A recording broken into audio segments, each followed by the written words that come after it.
They're animals children scroll the screen today and see as ordinary creatures. But in our childhood, some of those animals carried stories, warnings, good luck, and everything that was meant to make us grow in the community. This is Lehecys TV, and today I want to talk about this small animal called the squirrel. In my mother tongue, we call it Aida, where I come from specifically. So Aida is the squirrel, and during our time, we used to have a lot of attachment with this particular animal, the squirrel. Every time it crossed the road, it had the habit of crossing the road, uh, running ahead of you. If you're walking along a path or along the road, it jumps in the in the street or on the path and then tries to run ahead of you before it disappears. And we used to sing for it. Every time we saw it, we would sing for it. Very, very funny song, which was very random. You would hear any child shouting it anywhere. It was closer to being vulgar because there were some parts that were being mentioned, but anyway, it wasn't that vulgar because it was just talking about the parts of the body of the squirrel. We were talking about the the tail. We were talking about the private part, specifically the scrotum, and we were talking about the ears. That was the song. I don't think it was that vulgar as much as it was touching the part that is not always talked about, the scrotum, because grown-ups never used to mind even when we were singing for it. So anytime it jumped on the road, you would hear us shouting, Aida nyoduol mande come, iwe iweye, ite ogute. Aida nyoduol mande come. Aida nyoduol, his scrotum is his seat, because it liked standing upright and sitting on its tail. So I don't know how it came about, but anyway, we would say that it sits on its scrotum. So Nyodual means either the daughter of Odual. So whether we are talking of a male squirrel or a female squirrel, I don't know, but it was that. And then Iwe, its tail, its broom. You see, Aida has a very thick tail. So that thick, fluffy tail, we were saying that tail is its broom. Iwe, ite good. It has standing ears with some fur at the back. So we were saying that it looks like a hat, ogute. Eh? Its ears are its hat. Ite ogute. And you could shout it randomly and it could run ahead of you and just disappear. And we would just enjoy it like that. And then, other than singing for it, that normal random song, there was also a play song that we used to sing for it. Where I come from, people used to do a lot of hunting, more as a sport. And one of the hunted animals was Aida. Aida was a very destructive one. It is an annoying animal. Those animals that eat like rats. No, it's annoying animal. So during planting season, it used to be very, very harmful to the plants, I mean to the germinating maize. So it could dig and eat them before they sprout. It also feeds on roots like cassava, like sweet potatoes. It even climbs. It's even a climber. It climbs and can feed on fruits. But in my area, there's a lot of cassava being planted. So I either would dig up cassava and gnaw it. So it was destructive. So the hunters would hunt it, of course, for food. It's eaten from where I come from. So it was hunted for food and also to reduce its destruction of gnawing everywhere, eating germinating seeds everywhere.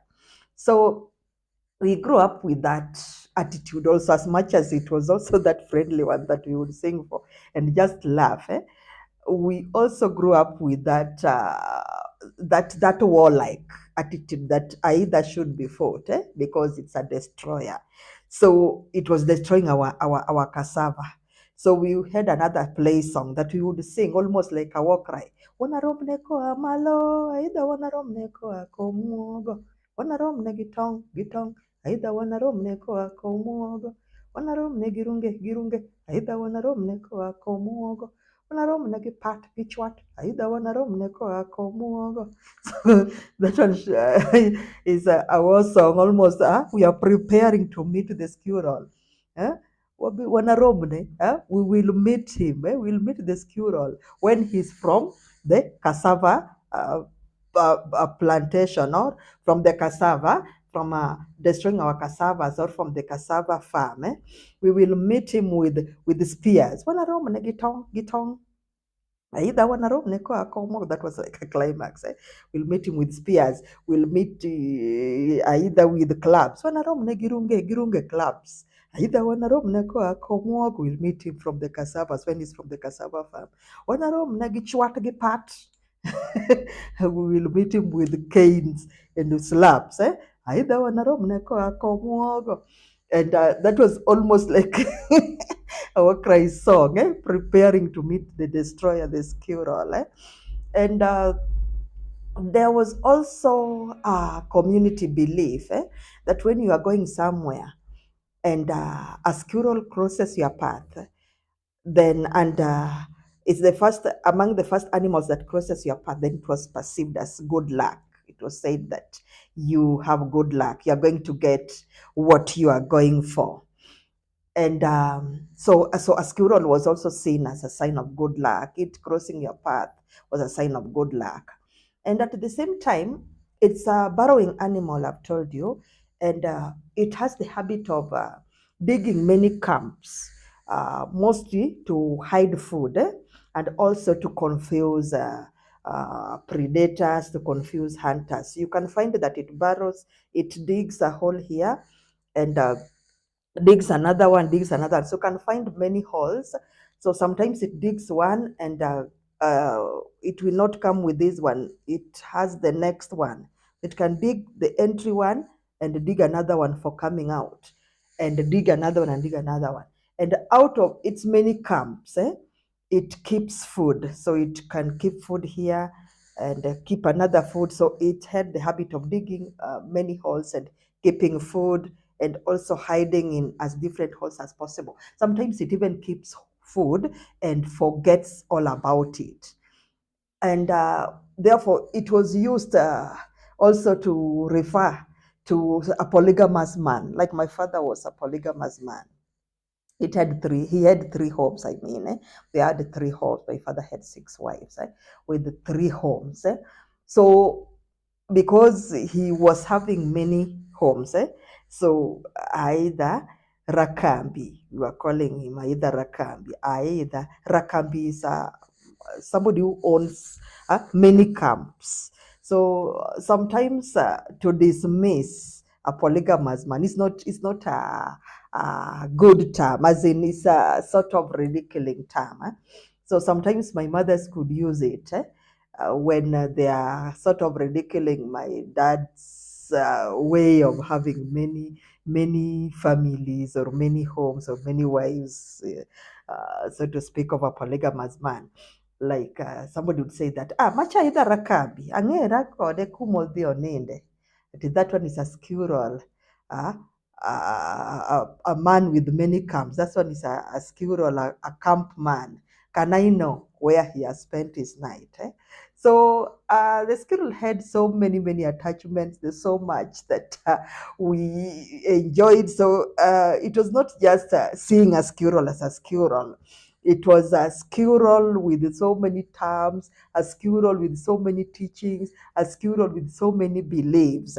And looking back today, I realized that our childhood was not just about our parents teaching us. We were raised by animals, we were raised by songs, we were raised by stories, we were raised by community observations, and nature had a lot of meaning.